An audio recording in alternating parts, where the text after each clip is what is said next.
ಕರೆಯನ್ನು ಕೊಟ್ಟಿದ್ದೇವೆ.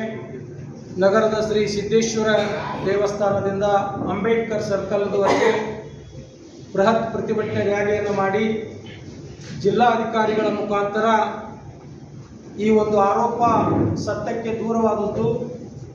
ವಿನಾಕಾರಣ ಪ್ರತಿಪಕ್ಷದವರು ಇವತ್ತು ಜನತೆಯ ಒಂದು ಬೆಂಬಲವನ್ನು ಕಳ್ಕೊಂಡು ಅಪಾರ ಬೆಂಬಲದೊಂದಿಗೆ ಸರ್ಕಾರವನ್ನು ರಚಿಸಿ ಜನಪ್ರಿಯ ಕೆಲಸಗಳನ್ನು ಮಾಡಿ ಅನೇಕ ಗ್ಯಾರಂಟಿ ಯೋಜನೆ ಕೊಟ್ಟು ಅಂತ ಒಬ್ಬ ಮಹಾನ್ ವ್ಯಕ್ತಿಗೆ ಕಪ್ಪು ಚುಕ್ಕೆ ನೀಡತಕ್ಕಂಥ ಕೆಲಸವನ್ನು ಏನು ಮಾಡ್ತಾ ಇದ್ದಾರೆ, ಅದನ್ನು ವಿರೋಧ ಮಾಡಿ ನಾವು ಒಂದು ಪ್ರತಿಭಟನೆಯನ್ನು ಮಾಡ್ತಾ ಇದ್ದೇವೆ. ಈ ಪ್ರತಿಭಟನೆಗೆ ಸುಮಾರು ಬಿಜಾಪುರ ಜಿಲ್ಲೆಯಿಂದ 10 ರಿಂದ 15 ಸಾವಿರ ಜನ ಕೂಡ್ತಾರೆ ಅಂತಕ್ಕಂಥ ಒಂದು ಭರವಸೆ ಇದೆ.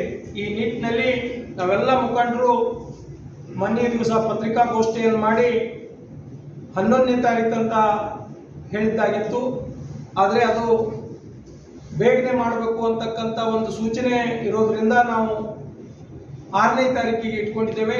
ಆ ನಿಟ್ಟಿನಲ್ಲಿ ಪೂರ್ವ ತಯಾರಿ ನಾವೆಲ್ಲ ಮುಖಂಡರು ಕೂಡಿ ನಿನ್ನೆ ದಿವಸ ಚರ್ಚೆ ಮಾಡಿದ್ದೇವೆ.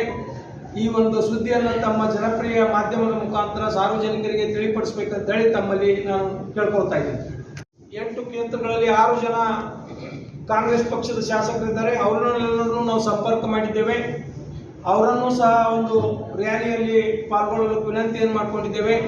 ಜಿಲ್ಲಾ ಉಸ್ತುವಾರಿ ಸಚಿವರು, ಇನ್ನೋರ್ವ ಸಚಿವರಾದಂಥ ಶಿವಾನಂದ ಪಾಟೀಲರು, ಎಲ್ಲ ಶಾಸಕರು ನಾವು ಸಾಧ್ಯ ಆದಷ್ಟು ಮಟ್ಟಿಗೆ ಹೊರಗಡೆ ಇದ್ರೂ ಸಹ ಬರ್ತೇವೆ ಅಂತಕ್ಕಂಥ ಭರವಸೆಯನ್ನು ಕೊಟ್ಟಿದ್ದಾರೆ. ಮತ್ತು ನಮ್ಮ ಕ್ಷೇತ್ರದಿಂದ ಹೆಚ್ಚಿನ ಸಂಖ್ಯೆಯಲ್ಲಿ ನಿಮ್ಮೊಂದಿಗೆ ಜನ ಇರ್ತಾರೆ ಅಂತಕ್ಕಂಥ ಭರವಸೆಯನ್ನು ನಮ್ಗೆ ಈಗಾಗಲೇ ನೀಡಿದ್ದಾರೆ.